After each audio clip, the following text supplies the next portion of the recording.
കേരളത്തിൽ ഓരോ വിശേഷങ്ങൾ വരുമ്പോഴും ചാലക്കുടിയും കരുനാഗപ്പള്ളിയും തമ്മിൽ വലിയൊരു മത്സരം നടക്കാറുണ്ട്. അത് മദ്യവിൽപ്പനയുടെ കാര്യത്തിലാണ്. അങ്ങനെ ഇരിക്കുമ്പോൾ നമ്മുടെ കൊച്ചി കടവന്ത്രയിൽ 1,16,610 രൂപയോളം ഒറ്റ ദിവസം കൊണ്ട് റെക്കോർഡുകൾ മറികടക്കുകയാണ്. മദ്യം വിൽക്കുന്നതും വാങ്ങുന്നതുമൊക്കെ ശരിയാണോ തെറ്റാണോ എന്നുള്ള അവിടെ നിൽക്കട്ടെ, പക്ഷേ മലയാളികൾ മദ്യം കുടിക്കുന്നതിൽ പിന്നിലല്ല എന്നുള്ളത് തെളിയിച്ചുകൊണ്ടിരിക്കുക. എത്രത്തോളം മദ്യം കുടിക്കാമോ അത്രത്തോളം മദ്യം കുടിച്ച് വയറ് നിറയ്ക്കുന്ന മലയാളികളായി നമ്മൾ മാറിയിരിക്കുന്നു. മദ്യമില്ലാതെ എന്തടേ ആഘോഷം എന്ന് തിരുവനന്തപുരം ഭാഷയിൽ ചോദിക്കുന്നത് ഇവിടെ ഡിസ്റ്റിലറി തുടങ്ങാൻ എംപി നിന്നിട്ട് പല പ്രശ്നങ്ങൾ കൊണ്ട് തടസ്സപ്പെട്ടതാണ്. ആളുകൾക്ക് വേണ്ടത് എന്താണെന്ന് അറിഞ്ഞു കൊടുക്കാൻ പിണറായി വിജയൻ അറിയാം. ഒരു സംശയമേ ഇത് ഈ ഗവൺമെന്റിന് ഇനിയൊരു സംശയമാണ്. ഈ വിദേശ മദ്യം എങ്ങനെയാണ് നമ്മൾ ഇവിടെ ഉണ്ടാക്കുക? വിദേശ മദ്യ ഡിസ്റ്റിലറി ആണല്ലോ കൊണ്ടുവരാനൊരുങ്ങിയത്. അത് പക്ഷെ അത് എങ്ങനെയാണ് വിദേശ മദ്യം എന്ന് പറയുമ്പോൾ വിദേശത്തുനിന്ന് വരുന്നതായിരിക്കണ്ടേ, അതോ അതിന്റെ കണ്ടന്റ് ഉപയോഗിച്ച് എന്തായി? എനിക്കറിയില്ല. ഞാൻ ഈ വക സംഭവങ്ങളുമായിട്ട് ബന്ധപ്പെട്ട് ഇതില്ലാത്തത് കൊണ്ട് എനിക്ക് ഇതിന്റെ ഈ വക കാര്യങ്ങളെ കുറിച്ച് എനിക്ക് ഒരു പിടിപാടും ഇല്ല. അറിയാന്നുള്ള ആരെങ്കിലും കമന്റ് ചെയ്താൽ വലിയ ഉപകാരമായിരിക്കും. എനിക്ക് തോന്നുന്നു അതിന്റെ കണ്ടന്റ് എടുത്തിട്ട് ഇവിടത്തെ പ്രഗത്ഭരായ കൊണ്ട് മാറ്റിയെടുപ്പിക്കുമായിരിക്കും. അങ്ങനെ ഇരിക്കാനാണ് സാധ്യത. ഞാനൊക്കെ എന്റെ മതവിഭാഗത്തിൽ നിന്ന് പോലും അകറ്റി നിർത്തപ്പെടുന്ന ആളാണ്. കാരണം സത്യക്രിസ്ത്യാനിയാണെങ്കിൽ 2 അടിക്കണം, ക്രിസ്മസിനെങ്കിലും അടിക്കണം എന്ന് പറയുന്ന ആളുകളുടെ ഇടയിൽ ജീവിക്കുന്ന ആളാണ് ഞാൻ. നമ്മൾ ഈ അടിയില്ലാത്തത് കൊണ്ട് നമ്മളെ അതിൽ നിന്ന് പുറന്തള്ളപ്പെട്ട് നിർത്തി. പല ഫംഗ്ഷൻസ് എന്നൊക്കെ എന്നെ പലരും ഒഴിവാക്കി കളഞ്ഞത് ഇത്തരം ചില ദൂഷ്യഫലങ്ങൾ എനിക്കില്ലാത്തത് കൊണ്ടാണ്. അല്ല, എന്റെ ഒരു ചെറിയ ഓർമ്മ, +2 ഒക്കെ പഠിക്കുന്ന സമയത്ത് എനിക്ക് പൈന്റ്, ഫുള്ള്, ക്വാർട്ടർ ഇതിനെ കുറിച്ച് വേർതിരിവ് ഇല്ലാതിരുന്നവരോ എപ്പോഴും എന്റെ സുഹൃത്തുക്കൾ എന്നെ അത് പറഞ്ഞ് കളിയാക്കാറുണ്ട്. അപ്പോൾ ഒരു ക്രിസ്മസ് സമയത്ത് ഈ കൂട്ടുകാരെല്ലാം കൂടെ വീട്ടിൽ വന്നപ്പോൾ കുപ്പി എടുത്ത് കൊടുക്കാൻ പറഞ്ഞു. അന്ന് 16 വയസ്സ് 17 വയസ്സേ ഉള്ളൂ. ഞാൻ പറഞ്ഞു ഇതിവിടെ വീട്ടിൽ പറ്റൂല. അപ്പോൾ പറഞ്ഞു നീ അതിൻ്റെ പൈസ തരാൻ പറഞ്ഞു. എൻ്റെ കണക്ക് ശരിയാണെങ്കിൽ ഞാൻ 16 രൂപ എടുത്ത് കൊടുത്തിട്ട് പറഞ്ഞു ഒരു ഫുള്ള് മേടിച്ച് കുടിച്ചോളാൻ.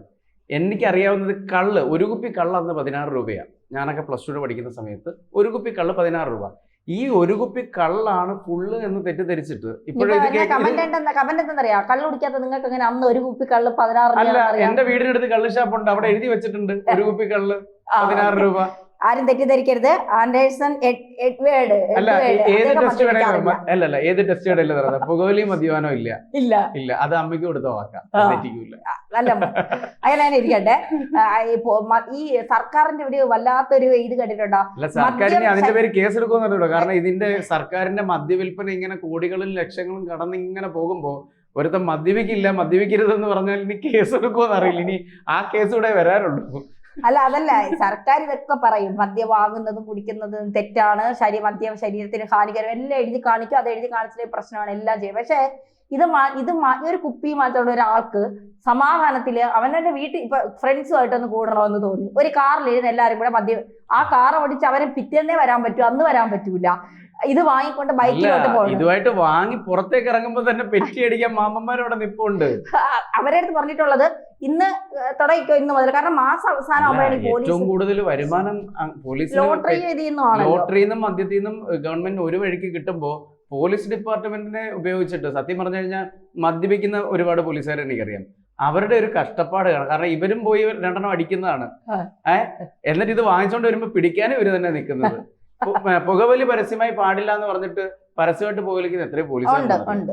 അവരിതെല്ലാം ചെയ്യും. അവര് മദ്യപിച്ച വോട്ടിച്ചിട്ട് ഇപ്പൊ മദ്യപിച്ച് വാഹനം ഓടിക്കുന്ന എത്ര പോലീസുകാരാണ്? ഈ ഒരു കഴിഞ്ഞ ഒരു വർഷത്തെ കണക്കെടുത്താൽ മദ്യപിച്ച് വാഹനം ഓടിച്ച് പ്രശ്നങ്ങൾ ഉണ്ടാക്കി അറസ്റ്റിലായ പോലീസുകാരുടെ എണ്ണം എത്രയാ? അതാണ് പറയണത്. പോലീസുകാർക്ക് മദ്യപിക്കാം, അവർക്ക് വഴക്കുണ്ടാക്കാം, അവർക്ക് വണ്ടി ഇടിക്കാം, അവർക്ക് പിന്നെ ബാക്കി എന്ത് ഈ കൊച്ചിയിൽ എവിടെയല്ലേ ഒരു പാലാരിവട്ടം പോലീസ്. അപ്പൊ ഇതൊക്കെ അവരെ പിടിക്കില്ല, അവരെ രക്ഷിക്കാൻ വരുന്നുണ്ട് എന്ന് പറഞ്ഞാൽ അവിടുത്തെ കോൺസ്റ്റബിളിനെ ബ്ലാക്ക് മെയിൽ ചെയ്ത് 10 ലക്ഷം രൂപ മേടിച്ചെന്നാ. ഈ സ്പായിൽ പോയ വിവരം വീട്ടിൽ പറയുമെന്ന് പറഞ്ഞിട്ട് പേടിപ്പിച്ചിട്ട് ഭാര്യയെ അറിയിക്കാന്ന് പറഞ്ഞ് പേടിപ്പിച്ച് 10 ലക്ഷം രൂപ മേടിച്ചെന്നാ പറയണേ. അപ്പൊ പോലീസുകാർ ഇവിടെ നടത്തുന്ന പേക്കൂത്തുകൾ ഇത് ആരും ഇല്ല. ഇതിനിടയിൽ നല്ലവരായ പോലീസുകാരുണ്ട്, നമ്മൾ അവരെ മറന്നു പോകുന്നില്ല. നല്ലവരായ പോലീസുകാരുണ്ട്, അവരെ മാറ്റി നിർത്തിയിട്ടാണ് നമ്മൾ സംസാരിക്കുന്നത്.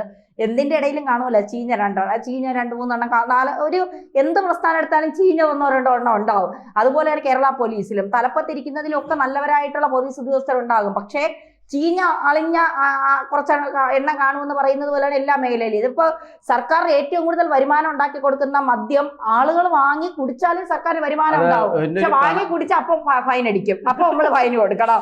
ഇനി വാങ്ങി കുടിച്ച് വാഹനം ഓടിച്ചാൽ അപ്പൊ നമ്മള് ഫൈൻ കൊടുക്കണം. വേറെ ഫ്രണ്ട്സിന്റെ വീട്ടിൽ ചെന്നിരുന്ന് കുടിച്ചാൽ അവിടെ നിന്ന് പോലീസ് ഓടിക്കണം.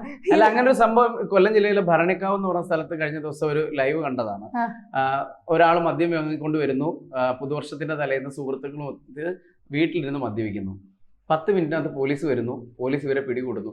1 ലിറ്റർ മദ്യവും 2 സോഡയും പിടികൂടി ഇവരെ കേസെടുക്കാനായിട്ട് ഭയങ്കര പ്രശ്നം നടക്കും. അപ്പൊ 3 ലിറ്റർ വരെ കണ്ട് ഇത് കയ്യിൽ വെക്കാം, അങ്ങനെ എന്തോ നിയമമുണ്ട്.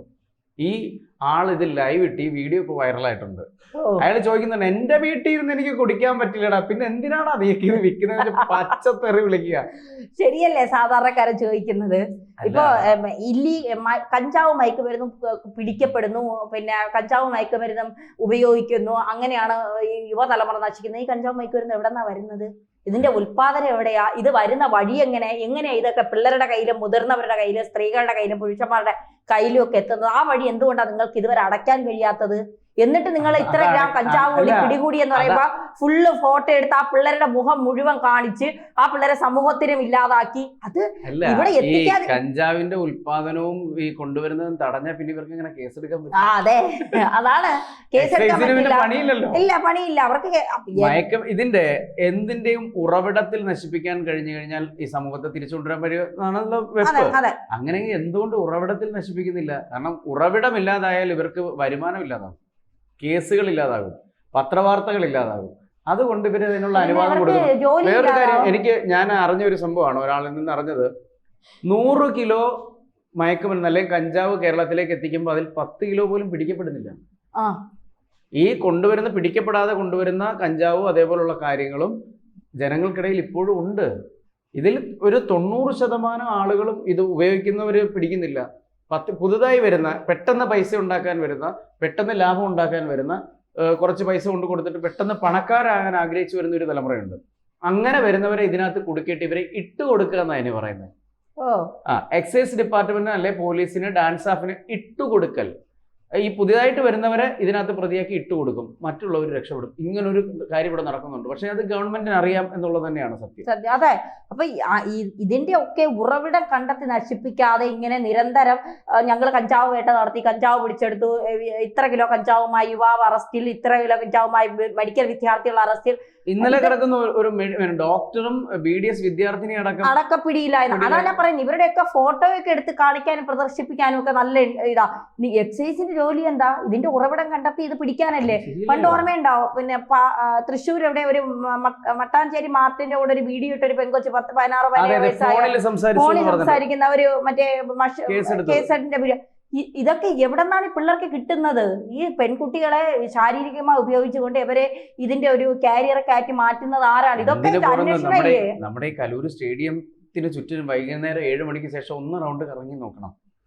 പെൺകുട്ടികൾ 17 വയസ്സ് 18 വയസ്സുള്ള ചെറിയ പെൺകുട്ടികൾ പരസ്യമായി നിന്ന് കഞ്ചാവും വലിച്ച് പുകയും വലിച്ച് MDMA അടിച്ച് നിന്നിട്ട് ഇന്നർ ബനിയൻ മാത്രം ഇട്ട് ടോപ്പ് ഊരി കറക്കി നിൽക്കുന്ന ഈ കഷ്ടം തോന്നി. കാരണം ചെറിയ കുട്ടികളാണ്. ഈ ന്യൂ ഇയറിന്റെ തലേ ദിവസം കാണിച്ച ഒരു പേക്കൂത്ത് നമുക്കൊന്നും ചോദ്യം ചെയ്യാൻ പാടില്ല. താൻ ആരാന്ന് ചോദിക്കും. അല്ല, പോലീസിനെ ഇവിടെ പൊളി വടക്കനെ പോലെയുള്ള ആളുകൾ ഇത് അറിഞ്ഞിട്ട് പോലീസിനെ അറിയിച്ചു. പോലീസ് വന്നില്ല. MDMA പരസ്യമായിട്ട് കൊണ്ടുവന്ന് അതിന്റെ കാരിയേഴ്സിന് കൊടുക്കുന്ന കാഴ്ച കണ്ടിട്ട് ഞാൻ ഉൾപ്പെടെ ഉള്ളവർ വന്ന് എക്സൈസ് ഡിപ്പാർട്ട്മെന്റിനെ അറിയിച്ച് അവിടുന്ന് എക്സൈസിന്റെ അസിസ്റ്റന്റ് കമ്മീഷണർ അടക്കമുള്ളവരെ വിളിച്ചു പറഞ്ഞിട്ടുണ്ട്. പക്ഷേ ഇവിടെ ആളെത്തുന്നതിന് മുമ്പ് ഇവർക്ക് വിവരം കിട്ടി, പോലീസ് വരുന്നുണ്ട്. കാരണം ഈ വിതരണക്കാർ പെട്ടെന്ന് ചാടി ഓടി പോകുന്നത് നമ്മൾ വളരെ രഹസ്യമായിട്ടാണ് പോലീസിനെ അറിയിച്ചത്. പക്ഷേ അവരെത്തുന്നതിനും 10 മിനിറ്റ് മുമ്പ് ഇവർ എസ്കേപ്പായി. അപ്പോൾ കൃത്യമായിട്ട് ഈ ഡിപ്പാർട്ട്മെന്റുകളിൽ ഇവരോടൊപ്പം നിൽക്കുന്ന, ഇവരുടെ കിമ്പളം വാങ്ങുന്ന ആളുകളുണ്ടെന്ന് വ്യക്തമാണ്. അതെ. ഇനി അങ്ങനെ ആ രീതിയിൽ തുടർന്നു പോയാൽ ഇവിടെ തലമുറ നശിക്കുന്നു എന്ന് വെറുതെ പരിതപിച്ചിട്ടോ കരഞ്ഞിട്ടോ ഒന്നും കാര്യമില്ല. വീണ്ടും മദ്യം വിറ്റുകൊണ്ടിരിക്കും, മയക്കുമരുന്ന് വിറ്റുകൊണ്ടിരിക്കും, കഞ്ചാവ് വിറ്റുകൊണ്ടിരിക്കും. ഇതിന് തടയിടേണ്ടവർ തന്നെ ഇതിന് കാവലാകുന്നു എന്നുള്ളത് കൃത്യമാണ്. നമ്മൾ എത്രയൊക്കെ സംസാരിച്ചാലും ഇതിനൊരു മാറ്റം ഉണ്ടാവാൻ പോകുന്നില്ല. പിന്നെ നമ്മുടെയൊക്കെ ഒരു മനസാക്ഷിയുടെ പുറത്താണ് നമ്മൾ ഇതൊക്കെ സംസാരിക്കുന്നത്. മാറ്റം ഉണ്ടാകില്ലെന്നല്ല, മാറ്റം ഉണ്ടാക്കാൻ കഴിയും.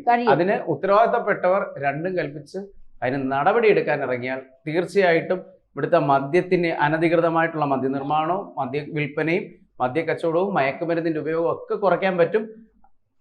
അപ്പോഴും ഗവൺമെന്റിന് ലാഭം കൊടുത്തുകൊണ്ട് നമ്മുടെ ആളുകൾ മദ്യം കുടിച്ചുകൊണ്ടിരിക്കും, കുടിച്ചു മരിക്കട്ടെ. അതെ.